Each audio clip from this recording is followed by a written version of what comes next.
Diaspora congolaise et Afrique du Sud, précisément Cape Town. Bakambouane eza solo. Bamibale belé bazo kufa awa. Moi si akenda okangasuki, moi si akenda osala moi nettoyage quelque part. Or que manager na ya bimarana ye. Ba Camerounais, ba Nigérien lokola bazaka na bango ba vendeur ya ba biloko toyebi, biloko yo l'état pekisaka. Lokola bazokana bango mbongo du jour au jour, moi si wana tellement aza lokoso akei aza mwasa libala bosani ke azali na kati ya libala akei azui mobali mususu, donc amemi ba problème na kati ya foyer, donc ba biloko wana na diaspora congolaise eza makasi. Donc ils ont dérangé bana bakomi na balabala bakomi ba chege, donc c'est un peu difficile dans la communauté congolaise. Violence et foot à rater. Diaspora congolaise tolingi violence makasi, tolingi bitumba, tolingi ba information lokuta ke toyena mboka ya intégration to s'intégrer to mikotisa to lata mboka wana neti mboka na biso parce que muto sasali 5 ans 10 ans aza isu congolais penza te akomi sud-africain même si oji mukanda te mais oza déjà sud-africain.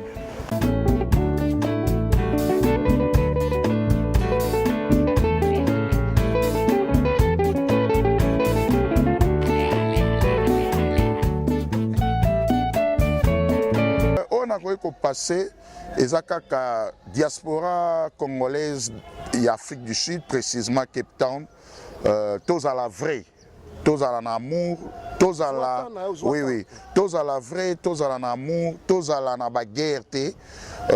Na société nyonso problème ezalaka. Ce qui problème ezali na société ezalaka na façon ya ko joa ba solution. Violence et foot à rater. Diaspora congolaise tolingi violence makasi, tolingi bitumba, tolingi ba information lokuta, totika, toluka soki na yoki mutu na likambu, to yoki communauté na likambu, luka ndeko wana solo la na ye, oyeba soki eza ya solo to lokuta po bozwa solution. Donc diaspora toyeba kotambola na kobanga makambu. Toza na Congo te, mboka o justice se fonctionnaka. Mutu moko taza likolo ya justice, mutu moko taza likolo ya mibeko. Soki yozo tambola selon ndenge utaki excuse ngai, po mutu mususu kaka na problème na utaki koloba ya intégration, a uta place oyo atikala komona même ata tribunal te. Pona ye akanisi toza na zamba. Akanisi toza na zamba. Kozala na zamba elobi te ke il faut ozo information. Bande kona biso ba congolais batika violence, batika bilobela, batika koloba makambu oyebi te, oza informé te obandi koloba, oyebi eloko te, luka mutu o ayebi eloko a sungayo, luka mutu o oza na ye problème, soki omoni okokate, luka ta ba sango bazali, to luka ta ba, bon, soki oza muta maikari neti biso toza na biso bato ba science occulte, oye na Rose Croix, oye na Ekankar, oye na maikari, toko sungayo. Bato ba église catholique bazali, bato église de réveil bazali ba osunga bino. Donc mutu na mutu aza na place o nzamba sala azala. Donc yo za na limite na yo nga na za na limite na nga. Donc boundary o tolobaka na anglais. Mutu nyonso azala na limite. Azala éduqué. To na mboka ya intégration, to s'intégrer, to mikotisa, to lata mboka wana neti mboka na biso. Parce que mutu sasali 5 ans 10 ans aza isu congolais penza te. A comme sud-africain, même si aujourd'hui mukanda te, mais oza déjà sud-africain. Pourquoi olinga otambola na mibeko ya mboka wana te?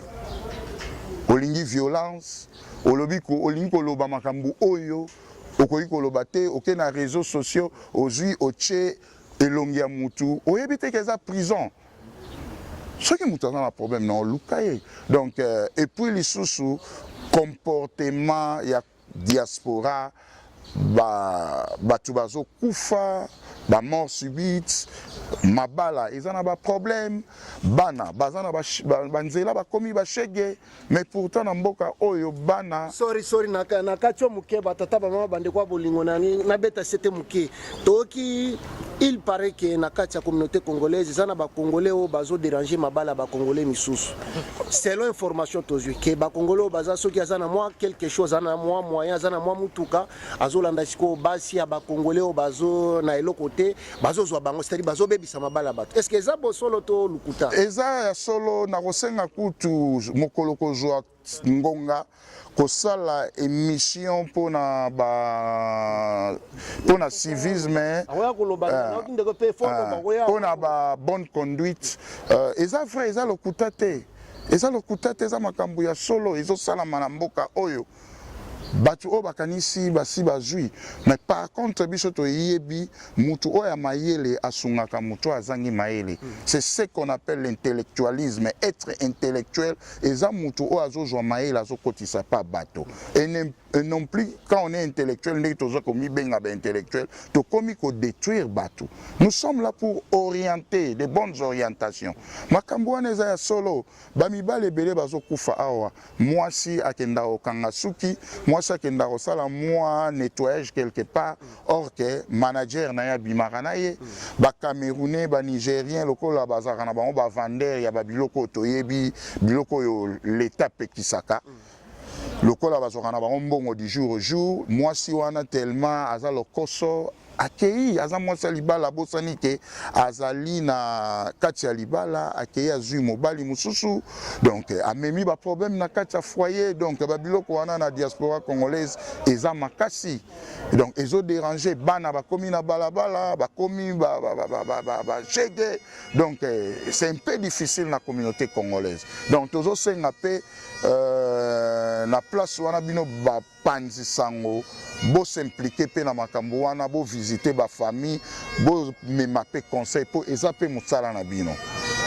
Merci mingi tokosala ya biso musala tozana suka ya mbula bambote na bao ya yo famille peut-être o promettre bango puisque bazo sepela na yo mingi bango nde batinda biso toluka yo mbala sima soki tozana posa na yo okozala disponible pona kusula na bango bambote puis o promettre bango c'est possible. Oui, premièrement na souhaiter ba fête il y a fin d'année ba fête il y a Noël et les Kamalamu na République démocratique du Congo nyonso na ba province nyonso na 26 provinces nyonso na chef de l'état na gouvernement na ye na peuple congolais na souhaité bango déjà ba bonne fête il y a fin d'année na ba bonne fête de Noël et les Kamalamu et puis ba oyo baza malade na ba hôpitaux baza la guéri Nzambe a visité bango biso pe o tozali na ba diaspora que ce soit ya Amérique ya Europe ya Afrique ya Asie ya Océanie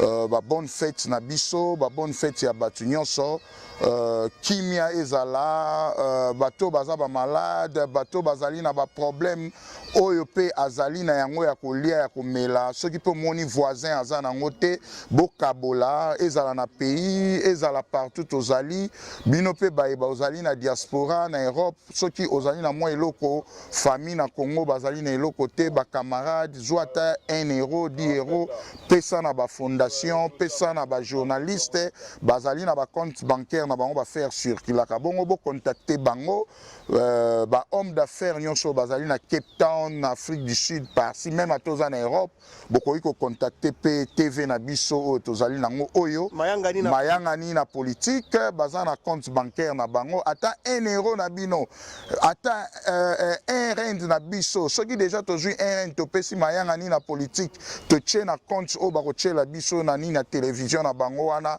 soki toza déjà 1 million 2 millions de personnes to tche li mayangani na politique bomoni ke mayangani na politique akosunga communauté mayangani na politique akozala na ba moyen de déplacement akokende ti na ba fin fond ya Afrique du Sud parce que Afrique du Sud tant mususu bozo mona ngoka awa boy kitoko mais ezana place mususu pe mutu ke komaka te na Afrique du Sud po eza paradis te ezaka Afrique donc mayangani na politique akozwa mbongo wana oyo ngana yo tokocha mayangani na politique akozwa RN wana